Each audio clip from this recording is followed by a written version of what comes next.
ఆకలి మంటలు బాబు, ఇవి ఆరని మంటలు బాబు. చెప్ప. ఏమిటండి మీరు చిన్న పిల్లలాగా అల్లరి? మనకు బాబు పుట్టేదాకా నేనే చిన్నపిల్లాను కదా. రావాలి. ఇవాళ మన కడుపులో రైళ్లు పెరుగెడుతున్నాయి. ఏమిటి వంటలు? బీరకాయ పప్పు, కాకరకాయ పులుసు, కొత్తిమీర చట్నీ, బీరకాయ తొక్కు పచ్చడి. చాలా తొక్కులున్నాయే. ఇవాళ అన్ని తొక్కులేనమాట. ఏ అదేమిటండి? ఇవన్నీ ఆరోగ్యానికి చాలా మంచిదని చేశాను. అవునవును, ఆరోగ్యానికి చాలా మంచిది, కానీ ఆకలికి మంచిది కాదు. అర్థమైంది. నేను చేసిన వంటలు మీకు నచ్చకపోతే మీకు కావాల్సిన ఆ వంటలు హోటల్కి వెళ్ళి తిని సబ్బుతో నోరు చేయి కడుక్కురండి. ఏమిటి, నాన్ వెజిటేరియనా? చచ్చా, ఇదిగా ఈ చేత్తో చేసిన వంటలు ఏమైనా సరే అమోఘం, అద్భుతం. పైగా కొత్తిమీరలో క్లోరోఫిల్ ఉంది, ఆ విషయం నీకు తెలుసా?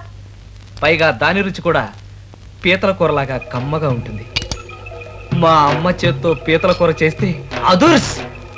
నేను ఒక్కడే అవలీలగా 6 పీతల్ని కాటామూటా పాటా. అలాగే ముందు బీరకాయ పప్పు తినండి. సారీ,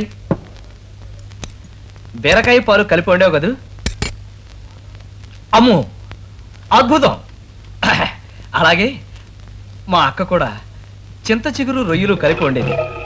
ఎంత బాగుండేదంటే మా నాన్నకు కూడా మిగల్చకుండా మొత్తం అంతా నేను ఒక్కడే లాగించేసేవాడిని. ఒకసారి ఏం జరిగిందంటే మా అమ్మ పందిని కోసింది. ఆ లోపల ఉన్న తుక్కంతా తీసేసి మసాలాలు బాగా దట్టించి ఉడకబెట్టింది. ఆ కొవ్వు మసాలాలు కలిపి ఉడుకుతుందేమో వాసన నషాలానికి ఎక్కేసింది. ఆహా, ఎంత బాగుందంటే పందిని నేను ఒక్కడే ఊడ్చేసా. గీత, సారీ, వెరీ సారీ. నువ్వు భోంచేస్తున్నావు అని కూడా తెలియకుండా సారీ మా. ఉత్తినే. అసలు ఆ చింత చిగురు రొయ్యల కూర ఏం బాగుంటుంది, చండాలంగా ఉంటుంది. నిజం, నీ మీద ఒట్టు.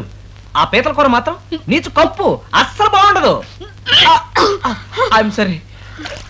ఇదిగో కడుకు.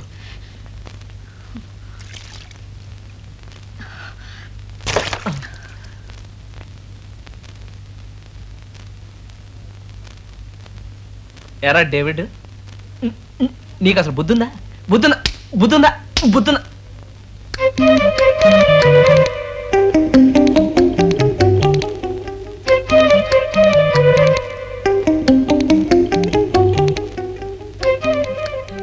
గీత,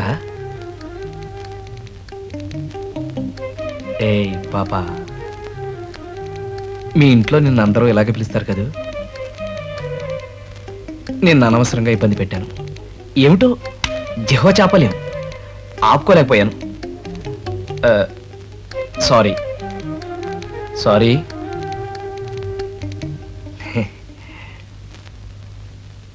కొంచెం చింతపండు తిన్నావనుకో నీకు వికారం తగ్గుతుంది.